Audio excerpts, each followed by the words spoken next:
Meus amigos, alegria imensa em estar com vocês. Essas oportunidades são muito valiosas e nós a consideramos de grande valor para todos nós. Para nós que expomos, temos que estudar, aprendemos bastante. Esse intercâmbio nos faz imenso bem pelas repercussões, pelos desdobramentos todos da palestra virtual. Não podemos fazer presencialmente, mas a virtualidade nos permite esse recurso, né? Eu quero me dirigir a vocês com gratidão. Pedimos a todos que elevemos o nosso pensamento a Deus, para que a nossa abordagem, para que o nosso contato seja muito produtivo e traga a todos nós momentos intensos de reflexões para o nosso bem-estar e em favor de muitos. E nós queremos destacar nesta oportunidade uma obra publicada em 2005 pela editora do Centro Espírita Allan Kardec, de Campinas.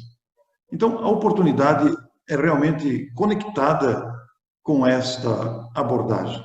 O livro é este aqui, Lições de um Suicida. Foi publicado em 2005, é de autoria de Abel Sidney. Abel reside em Porto Velho, em Rondônia, e ele fez um estudo sobre o livro Memórias de um Suicida. Abel nasceu em Apucarana e mudou-se para Minas Gerais, morou também no Rio de Janeiro e atualmente está em Rondônia. Professor universitário, escritor, participante do movimento espírita lá de Porto Velho, é um valoroso amigo. Este livro foi lançado pela editora Allan Kardec de Campinas e nós temos aqui a obra autografada que recebi dele mesmo, deixando-nos imensa satisfação e alegria. E nós queremos comentar sobre essa obra, que estuda o clássico de Ivone Pereira, Memórias de um Suicida. E para isso, nada melhor do que entrevistar o próprio autor da obra. Nós tivemos com ele uma conversa muito produtiva e vamos mostrar a vocês, para que juntos possamos nos valer desta oportunidade tão valiosa de entrevistar o próprio autor do livro, Lições de um Suicida. Apresento para vocês aqui o conteúdo parcial, um trecho parcial da entrevista, e retorno ao final para as nossas considerações finais. Até já. Muito obrigado. Muito bem. Abel, este é um assunto difícil de ser abordado, né? Um assunto que podemos até, entre aspas, colocar pesado. O que levou você a escrever um livro, Lições de um Suicida? Qual foi a motivação que te levou a escrever o presente livro? Pois bem, na verdade eu vinha estudando a obra Memórias de um Suicida, da Ivone Pereira, e quando eu me debrucei sobre a obra pela segunda vez, eu vi que ela realmente era um monumento literário e tinha lições belíssimas, mas conversando com as pessoas eu havia constatado que poucas pessoas conseguiam passar do segundo capítulo. Realmente os 2 primeiros capítulos são tenebrosos, são difíceis de ler, alto impacto emocional, porque fala dessa tragédia que é a morte autoafligida. E então, eu pensei em criar um roteiro de estudo para que as pessoas pudessem se encorajar a ler Memórias de um Suicida. Então, a nossa obra, na verdade, é apenas um roteiro de estudo, um comentário, abordando os principais tópicos, as principais partes dessa belíssima obra que merece ser lida e estudada. Abel, realmente você falou uma coisa muito pertinente aí. Eu mesmo já ouvi muitas pessoas dizerem que não conseguem ir adiante no Memórias de um Suicida. O Memórias de um Suicida é um livro denso, é um livro de muitas páginas. Ele foi publicado na década de 40, né, Abel? É isso? Na década de 40? Na verdade, na década de 50. 50. Depois de mais de 30 anos de gaveta. Engavetado, né? Foi engavetado, A Ivone ficou temerosa de lançá-lo em razão da personalidade que dizia ser o autor da obra, Camilo Castelo Branco, um dos maiores escritores portugueses do século XIX, e só com o tempo é que ela se encorajou e teve o apoio necessário para o lançamento da obra. Inclusive, né, Abel, a obra não foi concluída pelo Camilo, né? Exato. Houve o apoio fundamental do Leon Denis. Leon Denis Isso. já estava desencarnado, né? E ele, então, auxiliou no rearranjo, dando uma feição mais doutrinária ao que era, digamos, simplesmente uma obra literária. Então ele juntou a verve, o talento literário do Camilo Castelo Branco e introduziu, comentou, enfim, trouxe alguns esclarecimentos pertinentes e necessários para que a obra pudesse também orientar e consolar as pessoas, e não só descrever um drama. Isso. É porque o Camilo, ele era um escritor português famoso, o autor original, né? Que não conhecia o espiritismo, né? Ele veio pela psicografia relatar o seu drama após o autoextermínio, né? E aí a obra ficou parada, engavetada, como você disse. A Ivone, inclusive, teve tendência de rasgá-la, de destruí-la, né? E os espíritos a impediram, e Leon Denis concluiu a obra. Agora, Abel, para situar os nossos seguidores aqui do canal, seria interessante que você falasse um pouquinho da Dona Ivone, para que aqueles que não conhecem Ivone com profundidade, até se interessem pelo trabalho da Ivone, faz aí uma síntese da Ivone, por favor. Depois a gente volta no livro. Tá certo. Dona Ivone Pereira integra o time principal da mediunidade no Brasil. Ela foi uma figura notável, tão famosa quanto desconhecida. Realmente ela foi uma pessoa muito simples, viveu, digamos, sempre na sombra, porque não tinha nenhuma pretensão de aparecer. Ela era, hoje podemos considerá-la como uma cronista, uma jornalista. Ela incansavelmente escrevia e publicava obras, digamos, de interesse geral, e também obras de caráter mais doutrinário, espírita. E ela foi, então, a pouco e pouco, consolidando a sua capacidade de escrita, e junto com a mediunidade que já lhe veio de berço, ela então começou a escrever. Para avaliar como é que funcionava a mediunidade de escrita da Ivone, é preciso ler as suas duas obras autobiográficas, que são Recordações da Mediunidade e a outra eu me esqueci, mas você vai me lembrar. Então, nessas obras, ela descreve com bastante detalhe como é que funcionava a sua escrita. Geralmente ela dormia e no sonho, durante o sono, ela assistia a todas as cenas, conversava com os espíritos que iriam escrever por meio dela, e ao acordar, ela tinha então elementos suficientes já no cérebro físico para movimentar a caneta, né, a máquina de escrever antiga, e escrever. Então ela foi uma das maiores médiums do Brasil, ao lado de Zilda Gama e, é claro, Chico Xavier, Divaldo Franco. Então ela integra esse time principal aí da mediunidade brasileira. Realmente você foi muito feliz em usar a expressão time principal, rapaz. Que maravilha, né? Zilda Gama, Ivone Pereira, Chico Xavier, Divaldo. Divaldo ainda conosco. Que timaço de médiuns preparados e conscientes da tarefa, né? O livro que você não lembrou o nome é o Devassando o Invisível, né? Em que ela relatava as experiências de desdobramento, né? Em espírito. Magnífica obra, magnífica obra. Muito bem, Abel. E a dona Ivone, ela lançou o livro Memórias do Suicida, como você disse, os 2 primeiros capítulos são muito difíceis de serem lidos mesmo, né? E depois é que vão surgir as grandes pérolas textuais da capacidade de Ivone, da percepção mediúnica, do trabalho dos espíritos orientadores. E o livro do Abel, ele foi lançado em 2004, né, Abel? Pela editora Allan Kardec. Já faz tempo, já faz 15 anos.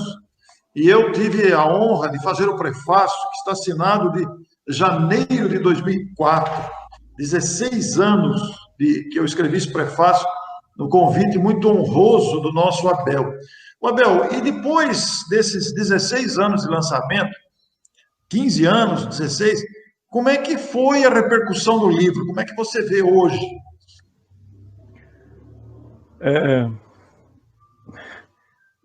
Todo livro, né, toda obra lançada por um escritor é o filho que vai em busca de sua jornada. Nós, como pais, né, nós apenas cuidamos de saber por onde anda e o que está fazendo o nosso filhote. Nós tivemos, é claro, noção do quanto a obra chegou nas casas espíritas, e muitos me deram retorno dizendo que a estudaram em grupos mediúnicos, grupos inclusive voltados ao amparo, à prece aos suicidas. Então eu me sinto plenamente realizado por ter conseguido escrever essa obra, por ter conseguido lançá-la numa editora extremamente rigorosa com aquilo que eles publicam, e por ter ajudado a divulgar a obra Memória de um Suicida e de incentivar o estudo sobre a questão da prevenção do suicídio, né? No fundo, o que nós pretendemos é isso: valorizar a vida e ajudar as pessoas a não se autoexterminarem. Sem dúvida, e o objetivo da obra é exatamente mostrar isso, né? Agora, Abel, você se referiu aos 2 primeiros capítulos, até para desmistificar aqui quem já tentou ler e não conseguiu, quem ainda não leu, quem já leu. O que acontece com os 2 primeiros capítulos? É uma descrição muito difícil de ser lida? O que acontece com os 2 primeiros capítulos? Bem, a verdade, ele narra os últimos momentos da sua vida em que ele matou-se, né, utilizando-se de um revólver, e mostra que ele foi levado de roldão por forças desconhecidas para uma região muito tenebrosa chamada Vale dos Suicidas.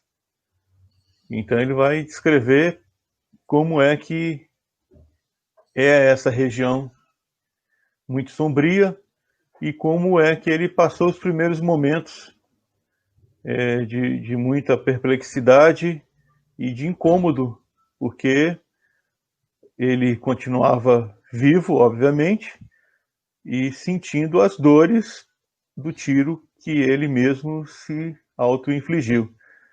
Então, esses momentos, né, iniciais do vale é bastante doloroso. E aí muitas pessoas que lêem a obra ficam me perguntando, né, então, Abel, todo mundo que desencarna pelas vias do suicídio vai para o vale dos suicidas, vai sofrer da mesma forma que o Camilo? E aí a gente vai dizer que não. Cada situação, cada caso é um caso. Não existe nenhuma determinação nesse sentido, porque Deus não castiga.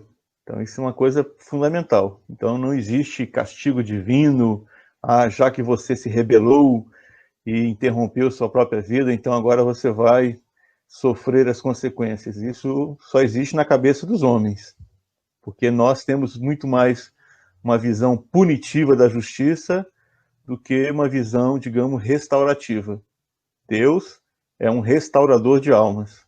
Ele confia que todos os seus filhos irão reerguer-se, se ajustar perante a lei, porque essa é uma determinação da própria lei. E nós espíritos que temos consciência, temos noção de nós mesmos e da vida, nós cobraremos de nós mesmos os reajustes para estarmos em paz conosco mesmo. Então, não existe castigo.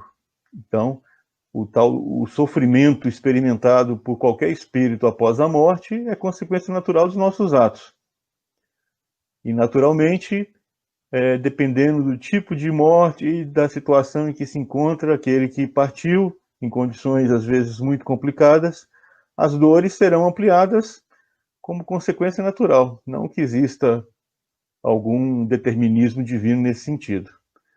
E hoje, eu voltarei mais tarde a falar disso, e hoje grande parte dos suicidas estão desencarnando sem consciência do que estão fazendo e, naturalmente, estão sendo acolhidos como simplesmente enfermos que voltam para o mundo espiritual em condição difícil, mas sem mais aqueles elementos muito antigos, né, daquele típico quadro, né, do perfil suicida clássico, né? O rebelde que decidiu interromper a vida, de mal com Deus e com a vida.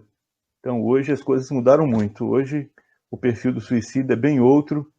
Logo, é possível que os vales dos suicidas tenha muito menos suicidas e que eles estejam em outros locais sendo tratados, sendo acolhidos. É sempre importante, né, Abel, o que você está falando aí como desdobramento, destacar a misericórdia de Deus para com as nossas dificuldades, nossos traumas, nossos dramas, né? Abel, e aí, a partir do segundo capítulo da obra, é que aparece toda a beleza literária dos ensinos, né? Após o nosso personagem ser recolhido para ser amparado, né, no mundo dos espíritos. Aí surgem as grandes bênçãos da obra, razão pela qual todos nós devemos ler Memórias de um Suicida, não é mesmo? Isso aí.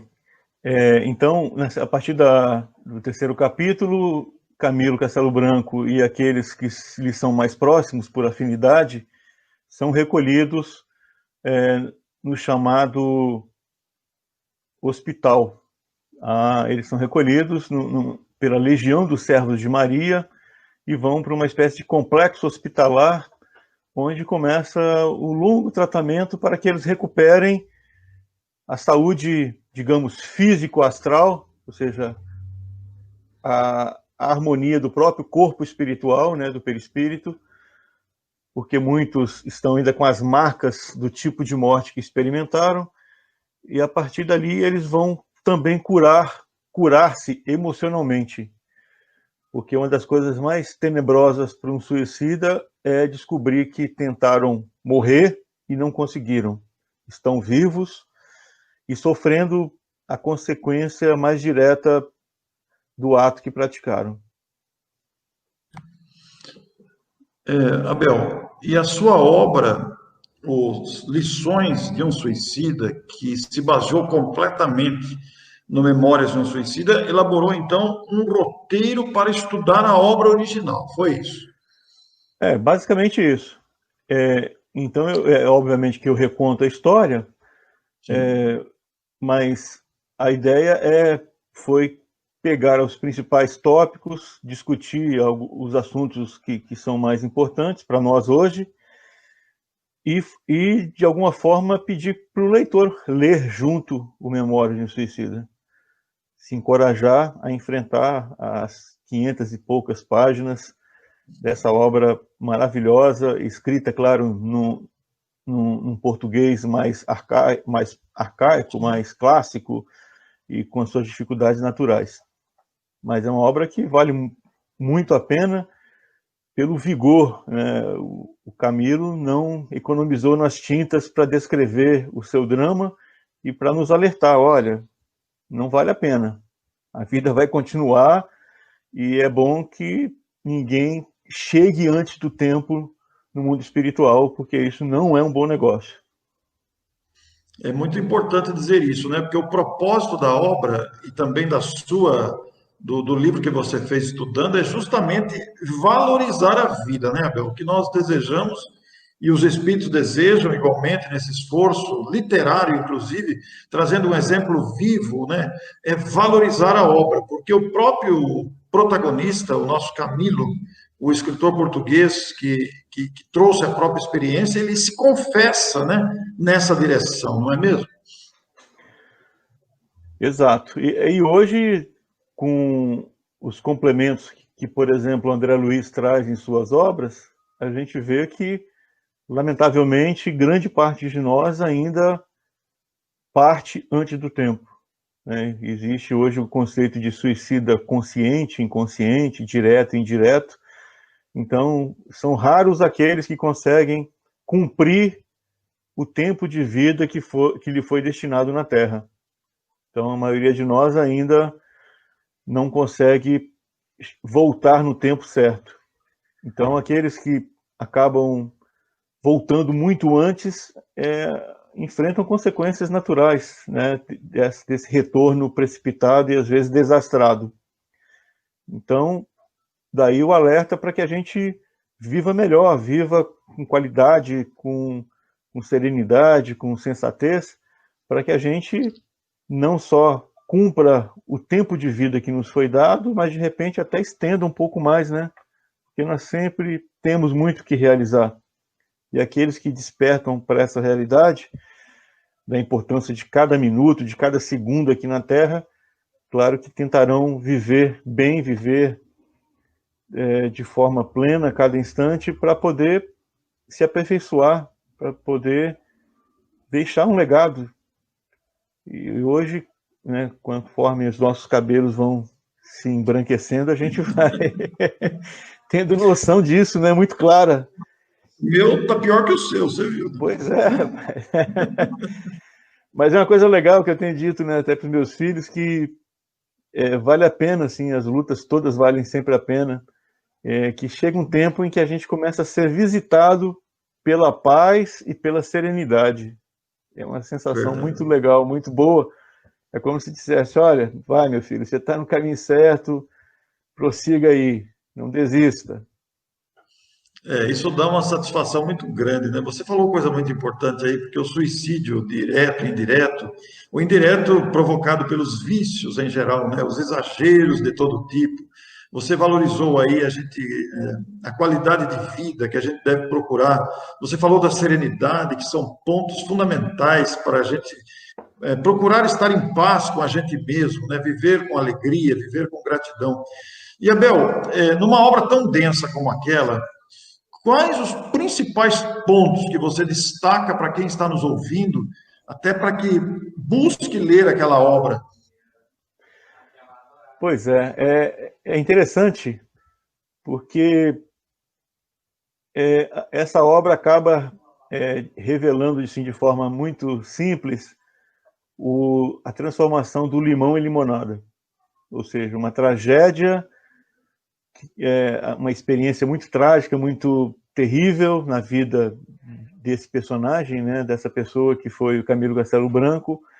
Essa experiência amarga se transforma em lições preciosas, porque no mundo espiritual, então, lá nesse complexo hospitalar e depois na cidade universitária, ele vai aprender sobre a vida, vai entender o processo da reencarnação, da importância da vida na Terra, e isso, a descrição dele de todo esse processo, de todo esse aprendizado, é riquíssimo, porque eles lá no mundo espiritual, eles se utilizam de recursos muito mais avançados que os nossos aqui.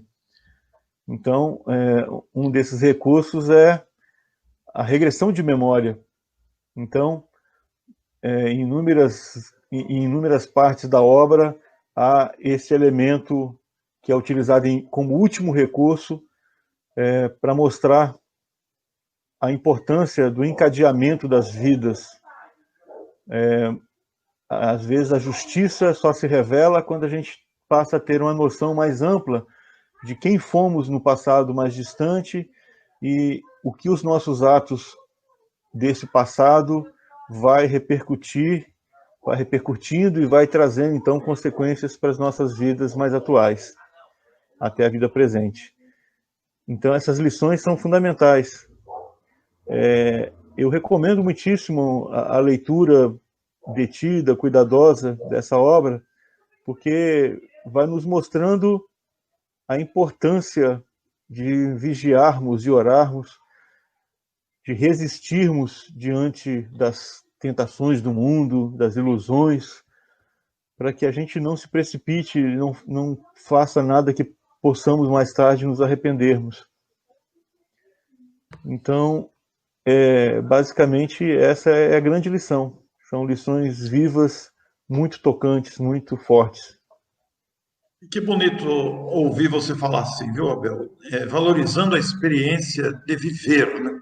E você tocou em pontos fundamentais aí, né? Para a gente, considerando que a vida continua, que somos imortais, para a gente não ter do que se arrepender depois, apesar de todas as nossas fragilidades humanas, né? Então, são questões realmente fundamentais. E a obra está muito enriquecida doutrinariamente, como disse o Abel anteriormente, o Leon Denis a concluiu, né? O Leon Denis pegou o que havia sido deixado por Camilo, que reencarnou possivelmente, e deu continuidade ao trabalho, valorizando muito esta obra, né? Abel, e você teve dificuldade em fazer o seu livro de roteiro, pegando uma obra tão densa como é Memórias do Suicida? Eu posso dizer que eu tive muita ajuda.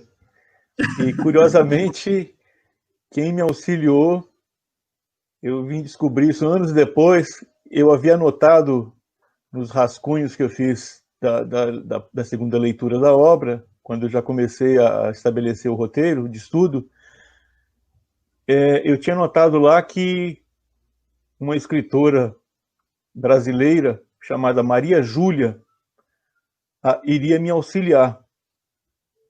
Mas eu nem sabia quem era Maria Júlia, eu não tinha muita noção de quem era essa personalidade. Só anos depois é que eu voltei a esses rascunhos, vi lá essa anotação e descobri que Maria Júlia foi uma escritora, lançou o primeiro livro infantil, considerado infantil para leitores no Brasil, o Livro da Infância, em 1900. E com muito pesar, eu lendo a biografia dela, descobri que ela, ao final da vida, ela havia sucumbido pelas vias do suicídio. Poxa, gente. E ela veio te auxiliar agora nessa tentativa Não, de ela me preservar. ajudou e eu nem tinha noção de que ela estava me ajudando, né? Porque eu tinha notado lá, mas não prestei atenção. Não.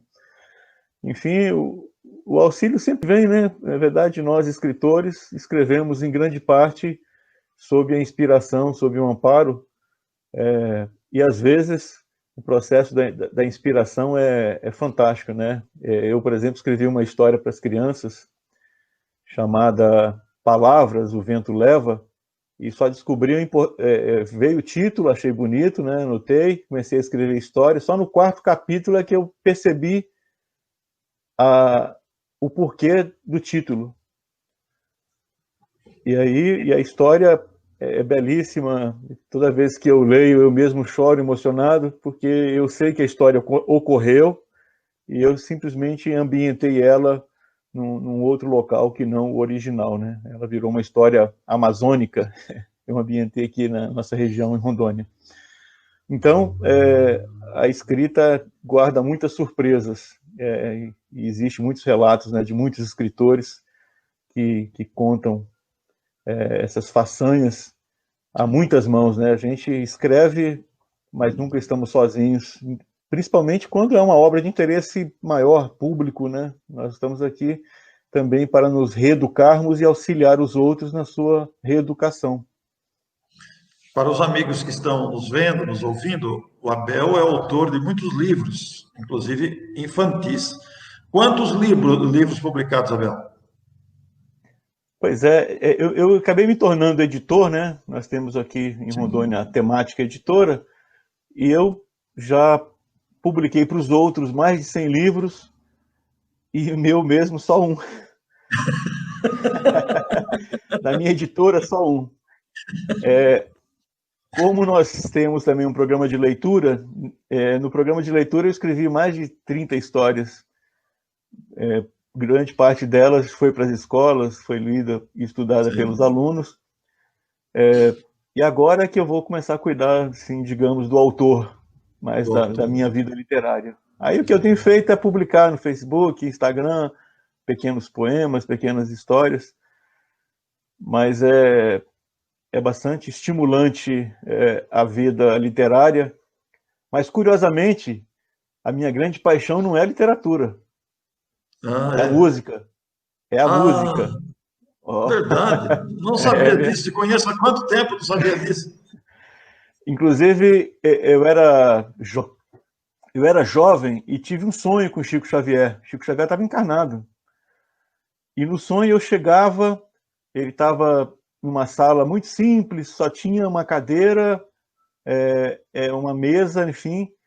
E aí ele chegava, sentava, eu sentava também, e ele me perguntava: Abel, e a música?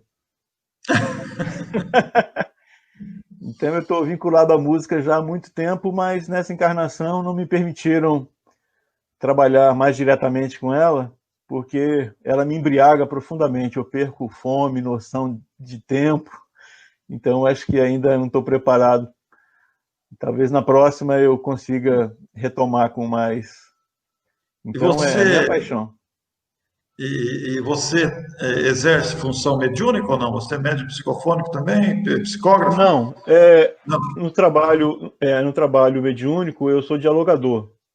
Você é dialogador. Dialogador. Eu posso me dizer que sou um discípulo do Hermínio Corrêa de Miranda, li grande parte da obra dele, consegui me corresponder com ele ainda, né, quando ele estava encarnado. Tive essa honra de trocar algumas ideias com ele. E grande parte do meu aprendizado foi com a obra dele, que é vastíssima e profunda. E, inclusive, uma coisa que eu preciso relatar é que nós temos atendido espíritos que desencarnaram dentro do quadro clássico da depressão. São muitos casos. A gente começa a conversar com espíritos, eles começam a dizer o que estão sentindo, como estão, onde estão, e a gente percebe que a pessoa desencarnou. E, dependendo do quadro, a gente percebe que foi pelo suicídio.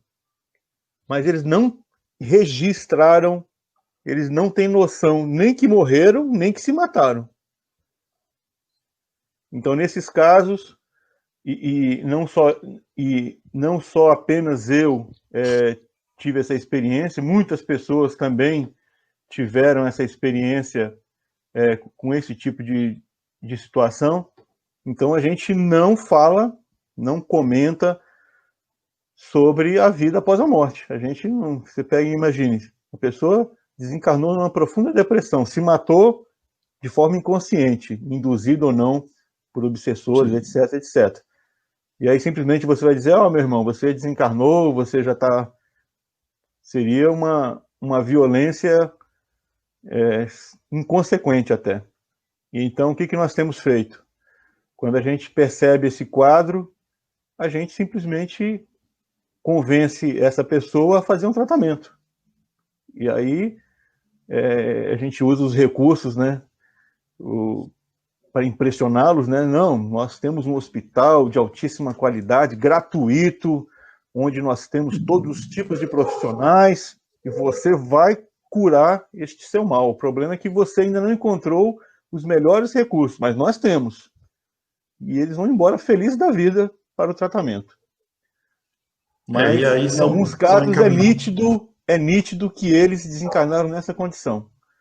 Então, por isso que eu disse, o quadro, o perfil do suicida mudou muito. A maioria hoje desencarna nessa triste condição de as voltas com os transtornos mentais. E sem consciência do que aconteceu, que é mais grave ainda, né? Só vão mais tarde, anos depois, ter noção disso. Então, é uma situação bastante grave.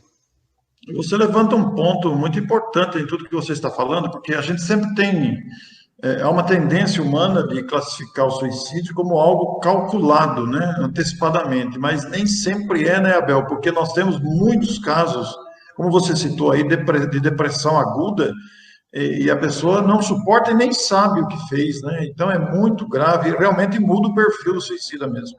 Muda, o perfil clássico, né, que o cara planeja, escreve carta, isso aí já grande parte... São raros. Hoje já são raros. Fora outros casos, né, que a gente até escreveu um artigo e chamou eles de suicidados. Ou seja, aqueles que, num alto grau de influência espiritual, se matam e, na verdade, eles não se mataram, eles foram suicidados, eles foram assassinados. A gravidade da situação é tão medonha que eles, quando descrevem o que aconteceu, eles dizem, não, eu não sabia o que estava fazendo. E isso aconteceu com uma pessoa próxima, um ex-aluno nosso, que era do Exército, inclusive, nós acompanhamos, tentamos orientá-lo e ajudá-lo de todas as formas possíveis, mas lamentavelmente ele veio a óbito.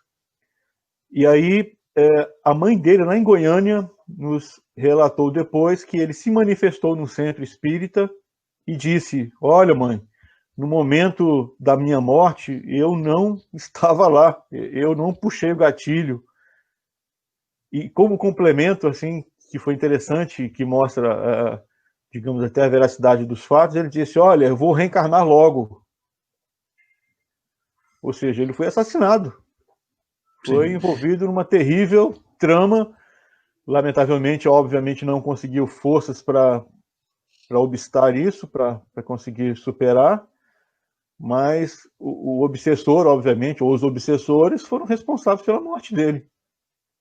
É claro que ele tem a sua parte na responsabilidade, bem menor, tanto é que ele diz que ia reencarnar logo em seguida. E a gente sabe que não é simples, não se reencarna tão facilmente, mas ele teve as compensações e voltaria para, obviamente, a reencarnação nesse sentido, para aliviar as dores, para recompor o corpo espiritual, enfim, para ajudá-lo a se refazer.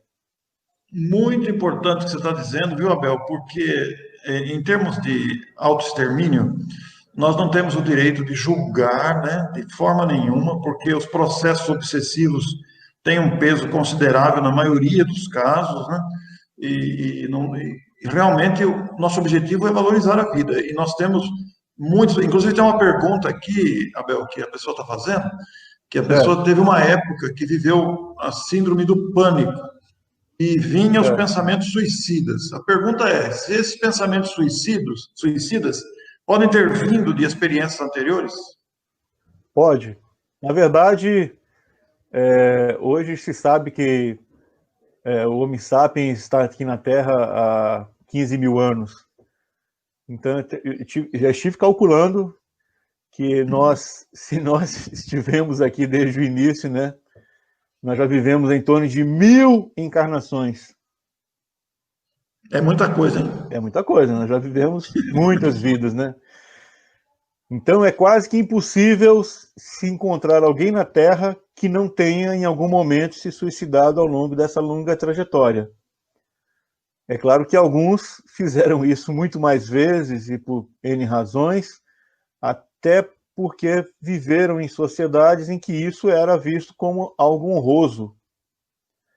Então, esses dias, há 2 anos atrás, eu li a biografia da Cleópatra e fiquei assustado, porque as descrições dos desencarnes por meio do suicídio era uma coisa assombrosa, muito assombrosa.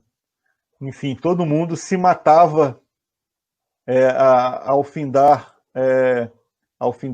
as lutas, as guerras.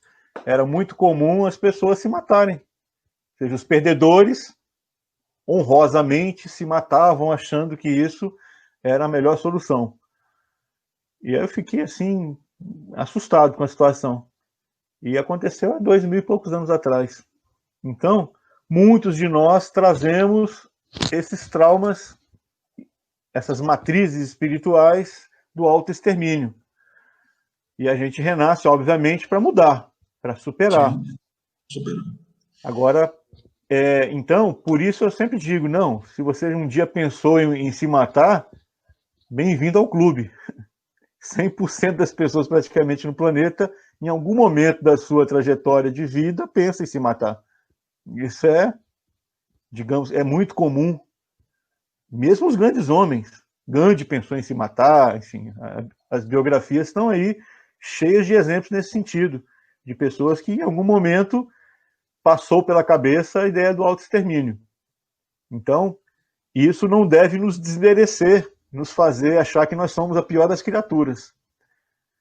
Agora, é claro que uma coisa é você deixar a ideia passar por você, outra coisa é você reter a ideia e transformá-la em arma contra você mesmo, né? Então, por isso que eu digo, olha, se você errou, meu filho, errar é humano, é natural, é comum.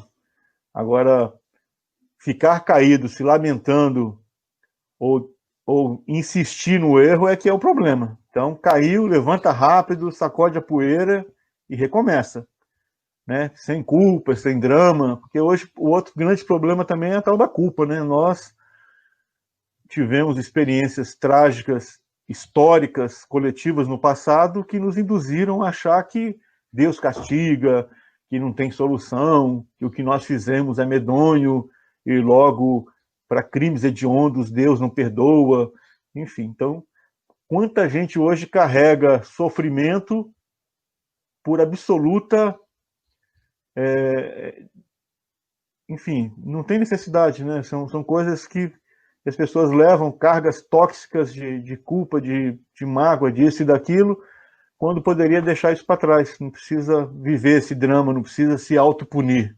Então, por isso que falam tanto hoje do auto-perdão, né?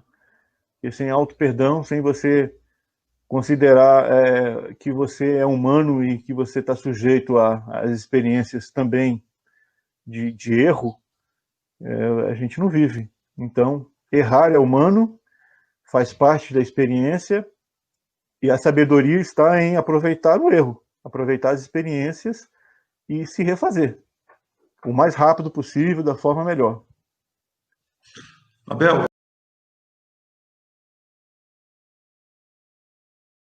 você diz uma coisa, e na sua visão, você é professor universitário, você convive com muitos jovens, o que você considera desse número crescente de suicídios de jovens no nosso planeta? No Brasil, a realidade também, né?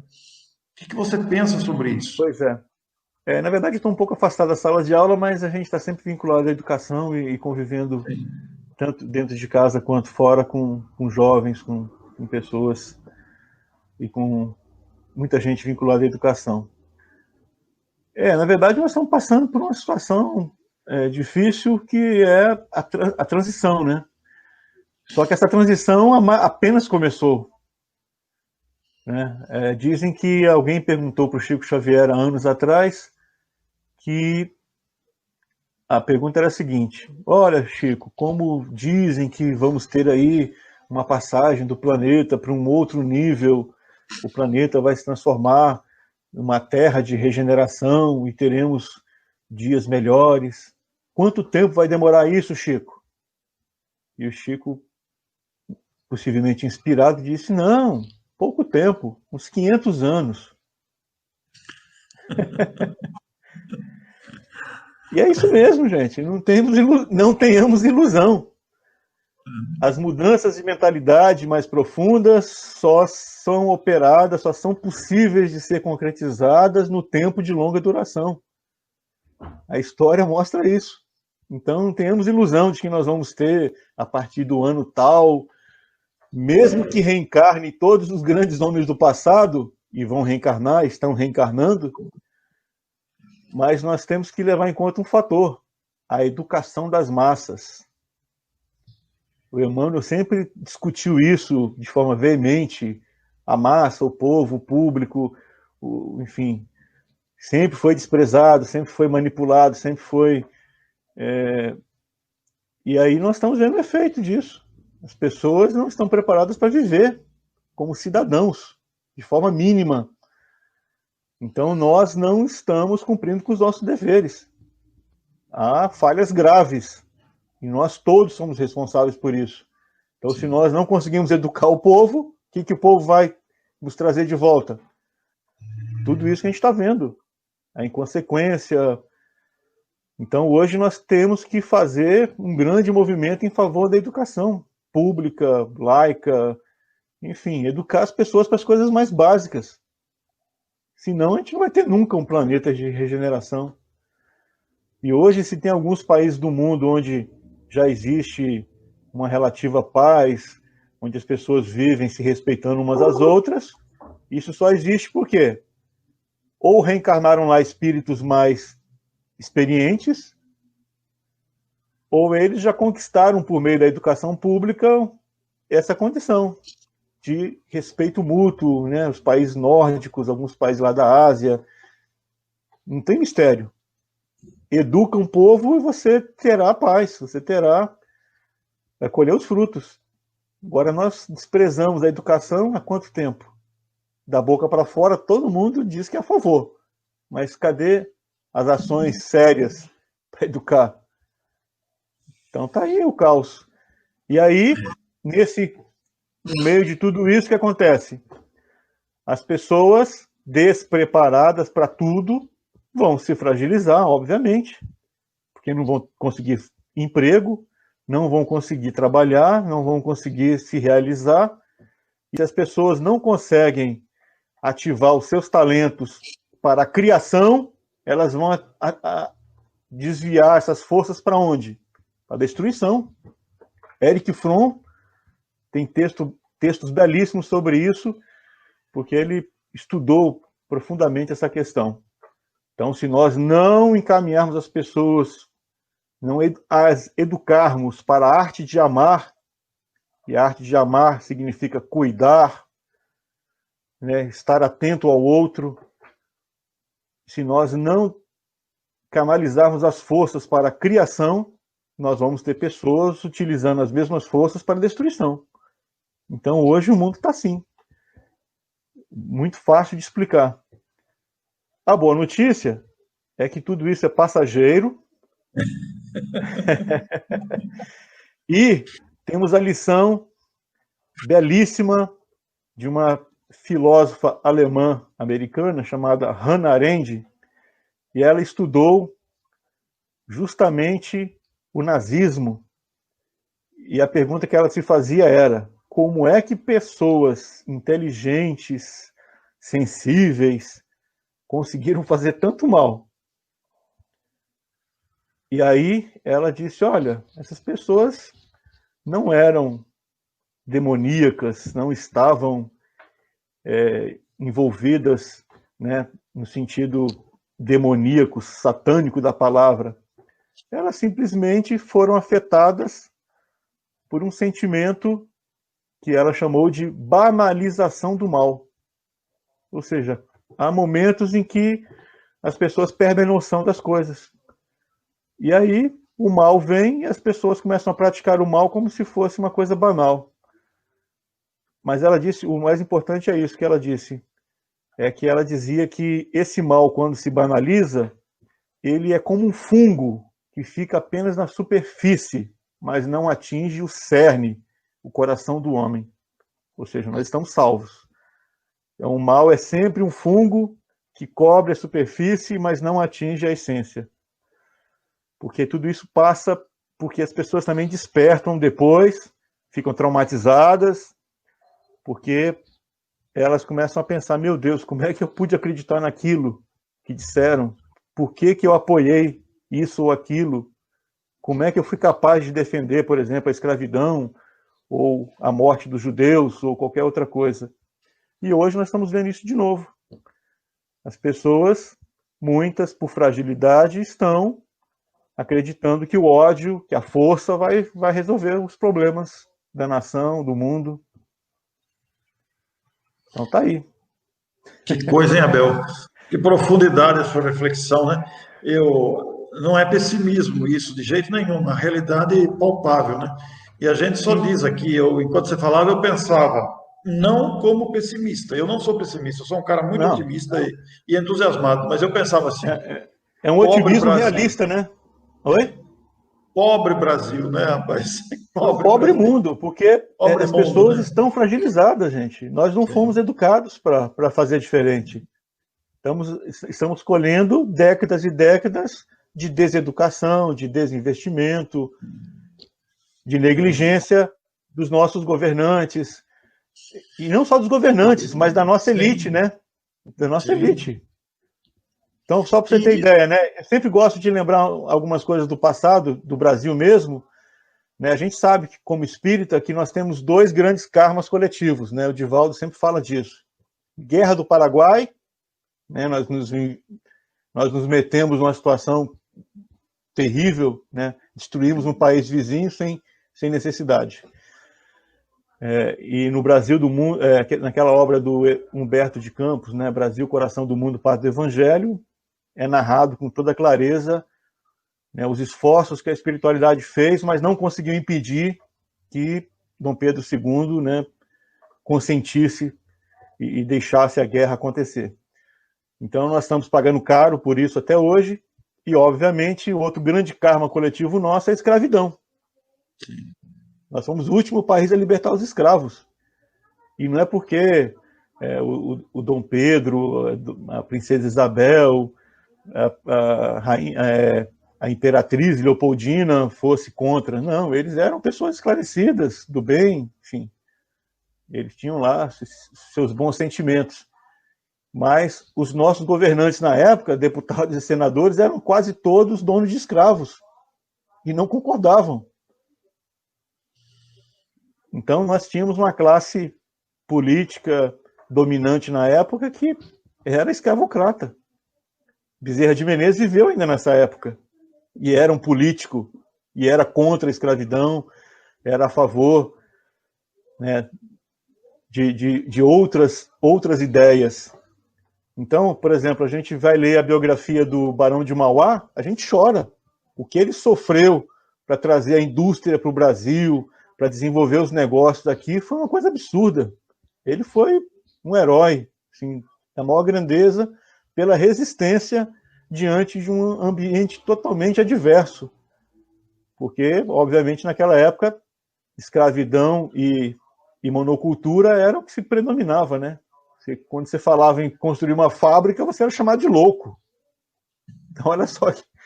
Não, aquele livro é de chorar, a gente chora, gente. Meu Deus do céu, quanta angústia passou o Barão de Mauá, que hoje é considerado herói no Uruguai, porque ele salvou o Uruguai da falência, graças ao seu banco, e ele foi à falência, faliram ele, ele que criou o Banco do Brasil, era dono da maior fortuna na época, era mais rico que o Rockefeller, e conseguiram falir ele, por quê? Porque ele era um homem que veio trazer coisas novas.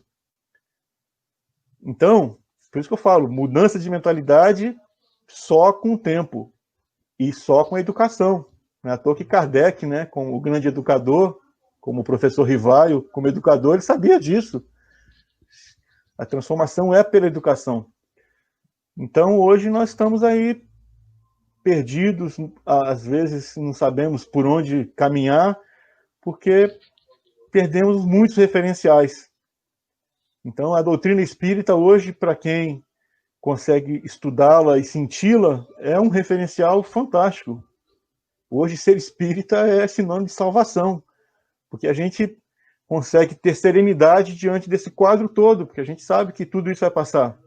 A gente sabe que nós estamos vivendo experiências amargas, tanto individualmente, na família ou coletivamente, mas que isso pode ser que daqui a poucos anos se reverta esse quadro e a gente consiga entrar numa relativa tranquilidade. Depois virão outras lutas, mas a gente sabe que passa. Hã? Pode falar, pode concluir. Pois é, e a gente você sabe falar, que... você ia falar ai? Pois é. As dores passam. E a gente vai aprendendo, vai se calejando, vai se fortalecendo. E aí chega um tempo, né, como eu disse, né, aquele tempo da paz, da serenidade, que nada mais consegue nos abalar. Aí a gente sabe que o nosso destino já está traçado, que nós já estamos no nosso caminho e vamos trabalhar. E isso nos reanima, né, a levantar cada dia e saber que, por mais que as coisas à nossa volta estejam confusas, complicadas, que haverá, sempre que necessário, a interveniência da espiritualidade. E aí que eu entro com outro ponto muito importante, que é as reviravoltas positivas do destino. Nós temos que acreditar nisso. Por pior que esteja a situação, há sempre a possibilidade de revertermos os quadros, os mais terríveis, tenebrosos, improváveis.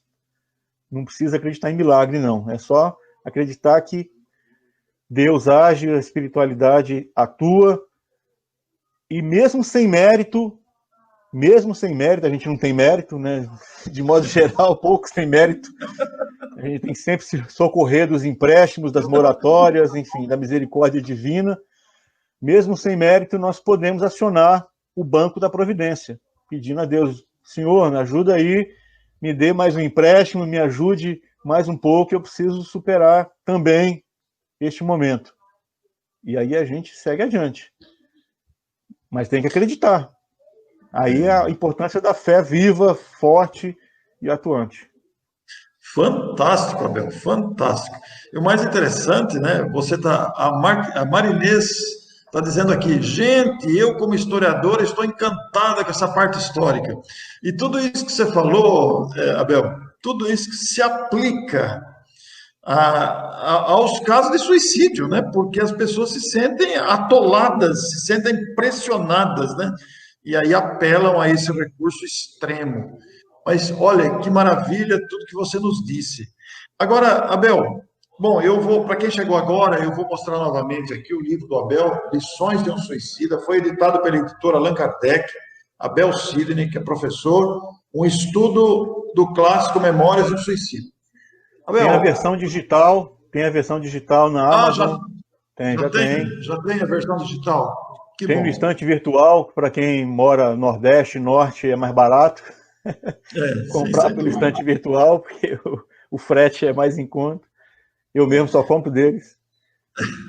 Abel, e para... eu tenho que complementar, Orson, se me permite. Após o lançamento dessa obra, ao mesmo tempo eu criei um site. Eu já devo ter comentado com você.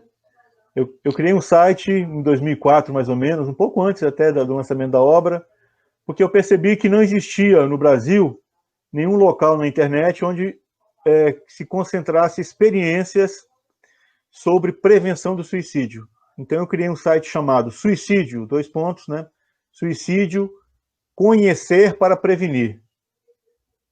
E eu fui coletando vários tipos de informação sobre o tema, de dissertação de mestrado, artigos, filme, enfim, tudo que abordava a temática. Em 2009, eu transformei o site permaneceu, ficou paralisado, e eu transformei isso num blog. Eu criei o blog Suicídio, Conhecer para Prevenir. Então, há 11 anos eu alimento esse blog, já está com quase 800 postagens, e este blog, por meio do blog, nós já conseguimos ajudar muita gente a se salvar, a continuar vivos. Porque as pessoas começaram a me escrever, e eu pude, por meio da internet, por meio de e-mail e depois do WhatsApp, ajudar muitas pessoas a sair da crise suicida. Então, é possível ajudar as pessoas à distância. Eu já atendi pessoas de Hong Kong, Londres, várias partes do mundo, brasileiros, inclusive, a maioria, né, brasileiros vivendo fora do país. Um caso recente, eu pude auxiliar uma pessoa na Espanha, uma migrante brasileira, casou-se com um filho, chegou lá, o marido a abandonou, e ela ficou numa situação tenebrosa.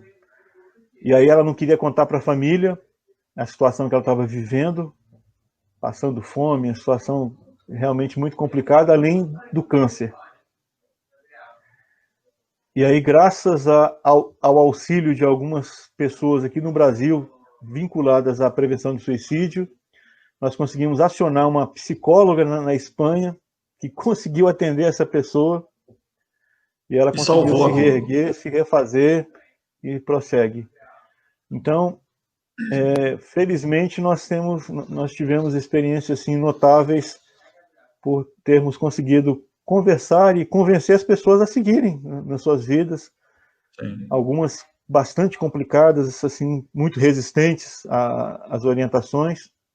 E um caso emblemático, eu sempre gosto de contar, é o caso de um rapaz lá de Mossoró, trabalhava lá naquela famosa indústria do sal, e um dia ele me escreve, né, por meio do blog, dizendo o seguinte: olha, acabei de perder o meu pai, descobri que eu tenho uma doença incurável, e eu queria saber, Abel, você acha que eu devo me matar? Olha só a pergunta, direta. Não, e pessoas em crise suicida não têm filtro.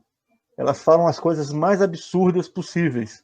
Então, quem lida com isso tem que estar preparado.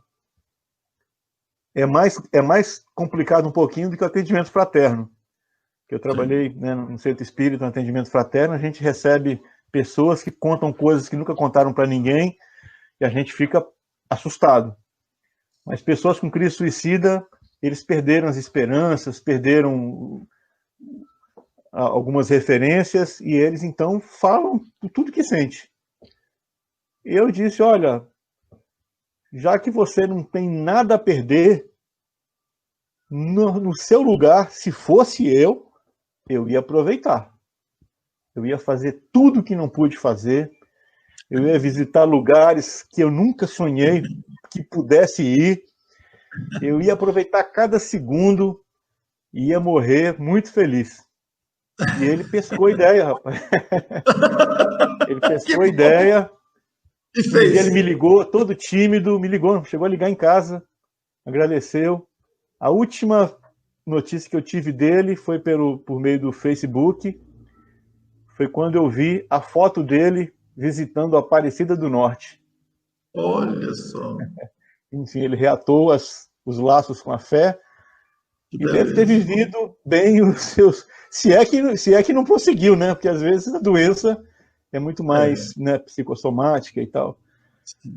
Então, graças a Deus, nós conseguimos ajudar algumas pessoas a ver solução, né? A ver sentido, até no sofrimento, né? Que passa, mas que no momento que a gente está sentindo, a gente acha que não vai acabar nunca, né? Que não... Ô, Abel, para encerrar nossa live tão valiosa, tão recheada de esclarecimento, muitas pessoas estão vendo agora e muitas pessoas irão ver depois, porque fica no Certo. YouTube essa gravação, né? Então, nós nunca sabemos quem vai ver. Nós vamos colocar na descrição do YouTube o seu material lá, O o blog, né? endereço, o blog, Uhum. exatamente, para que as pessoas consultem. Mas se você pudesse se dirigir a alguém agora que esteja com ideia suicida, aproveitando a experiência do seu livro, as lições colhidas lá no livro da Ivone Pereira, Memórias de um Suicida, o que você diria para alguém que está com ideia suicida neste momento? Respira fundo. Primeira coisa é: sou filho de Deus, sou um espírito eterno, imortal, não vou morrer, nem com a morte, nada vai me destruir. Sei que há dores profundas que nos causam muito desconforto, mas tudo passa. E eu digo isso não porque estudei, mas porque passei por muitos abismos. Eu superei muitas dificuldades, porque também errei, caí, me levantei. Então eu sei que sempre haverá solução, sempre teremos pessoas a nos auxiliar. As coisas podem mudar de repente, são as famosas reviravoltas do destino, mas nós temos que fazer a nossa parte. E a nossa parte é resistir, insistir, acreditar que é possível. E aí, é claro, temos que buscar ajuda. Ajuda especializada, médica, psiquiátrica, psicológica, e procurar nos cercar de pessoas. E sempre que possível, procurar ver dores piores do que a nossa. Então, aliás, o que me salvou a vida nos momentos mais difíceis foi justamente que eu nunca deixei de ajudar as pessoas, de trabalhar no movimento espírita, nas ações sociais, e isso se refletiu nos momentos mais dramáticos da minha vida, em que pessoas desencarnadas vieram me auxiliar e disseram: olha, eu sou aquela fulana lá do Morro de São Carlos, no Rio de Janeiro, que você ajudou naquele momento. Estou aqui para te ajudar, meu filho. Então, vamos espalhar o bem, vamos trabalhar, vamos ajudar aqueles que mais necessitam. Nossas dores não são as maiores, nossas dificuldades não são as que pesam mais do que as dos outros. Se nós pudermos, busquemos ajuda, busquemos o auxílio da medicina, da psicologia, dos amigos, e não tenhamos medo de pedir. Nós temos o direito, sim, de pedir ajuda. Eu já fui à falência 2 vezes, financeiramente. E quando eu falei pela segunda vez, eu tinha 5 filhos, uma esposa com uma doença incurável, que graças a Deus hoje está sob controle. E eu fiquei 5 meses sendo mantido pelos meus amigos e por familiares. Então, nós temos que acreditar que nós temos o direito de pedir ajuda e temos que aproveitar a oportunidade do aprendizado de receber. Então, às vezes a gente não deixa que a humildade, que ainda é pequena dentro de nós, cresça, porque a gente acha que não pode incomodar os outros, que não pode perturbar os outros, então a gente prefere morrer sozinho com os nossos problemas. E isso é estupidez, isso é orgulho puro. Nós temos sim que ser humildes e aceitar ajuda, e aceitar que naquele momento nós estamos fragilizados, precisando de amparo, de colo, de atenção. Então que busquemos. Se a gente buscar, vai encontrar. E a solução está, às vezes, a poucos passos da gente. Então, nunca desistamos de nada. Sigamos confiantes que Deus está sempre conosco. Abel, muito obrigado. Meus parabéns. Muito obrigado pelas lições maravilhosas que você nos transmitiu aqui hoje. Como vocês puderam ver, trata-se de um diálogo muito valioso que poderá beneficiar muita gente. Então, eu peço a você que viu essa palestra, que compartilhe, que indique, porque as considerações do nosso entrevistado, falando sobre sua obra, são de grande valor para muita gente. O livro Lições de um Suicida poderá ser facilmente encontrado na própria editora do SEAC ou em distribuidoras que também divulgam a obra. Nós queremos agradecer imensamente a você, queremos agradecer a sua atenção, o seu compartilhamento e a oportunidade de estarmos juntos. Esperamos, com Jesus, um ótimo dia e oportunidades sempre crescentes de valorização de todos nós. Deus nos abençoe. Muito obrigado, um grande abraço a vocês.